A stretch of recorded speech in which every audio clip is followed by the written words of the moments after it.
কংক্রিটের পাইপ বসিয়ে নদীর স্বাভাবিক গতিপথ আটকে দেদার চলছে বালি চুরি। মাতালহাট এলাকার বুড়াধরলা নদীর অবস্থা খানিকটা সেরকমই। স্থানীয়দের অভিযোগ, দিনের পর দিন ধরে এই নদী বক্ষ থেকেই অবৈধ উপায়ে বালি চুরি করে চলেছে সিন্ডিকেট। তাতে মদদ দিচ্ছে বেশ কিছু প্রশাসনিক কর্তা ব্যক্তিরা। বালি মাফিয়াদের লোলুপ দৃষ্টির থেকে রেহাই পায়নি নদী।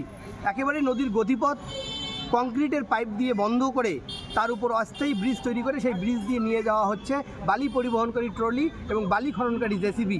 এমনটাই চিত্র দেখা গেল দিনাটা 1 নং ব্লকের মাতালহাট গ্রাম পঞ্চায়েতের বুড়াধরলা নদীর উপর। গ্রামবাসীদের অভিযোগ, বেশ কিছুদিন ধরে বালি মাফিয়ারা এই নদীর গতিপথ অবরুদ্ধ করে সেই নদীর থেকে দেদার বালি তুলছে এবং সেই বালি সাপ্লাই হচ্ছে দিনাটা শহর সংলগ্ন একাধিক এলাকার নতুন ভবন থেকে শুরু করে নতুন বাড়ি নির্মাণের কাজে।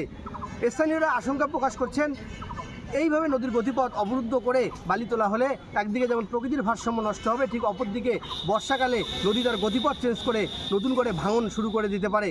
কাউকে জানি না এখনো, আমরা তো রাস্তা দিয়ে যাওয়া আসা করি জন্য এই জন্য আমরা দেখতে পারি এখান থেকে প্রায় 1 বছর থেকে মাটি কাটা হচ্ছে এখানে।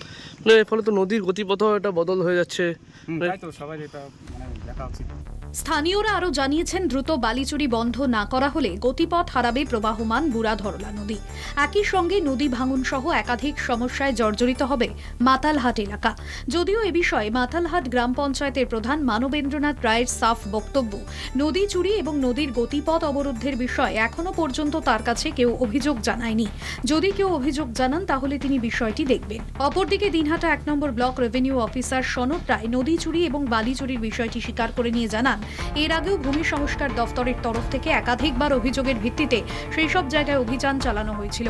বেশ কিছু জেসিবি ট্রাক্টর ট্রলি বাজেয়াপ্ত করা হয়েছিল, এফআইআর করা হয়েছিল বেশ কিছু জনের নামেও। তবে তারাও কিন্তু পাল্টা অভিযোগ তুলছে গ্রামবাসীদের দিকে বা স্থানীয়দের দিকে। তাদের অভিযোগ, তারা যখনই কোনো অভিযোগের ভিত্তিতে সেখানে যাচ্ছে, গিয়ে যাওয়ার আগেই বিশেষ কিছু যোগাযোগের ভিত্তিতে সেই বালি মাফিয়ারা কিন্তু সেখান থেকে চম্পট দিচ্ছে।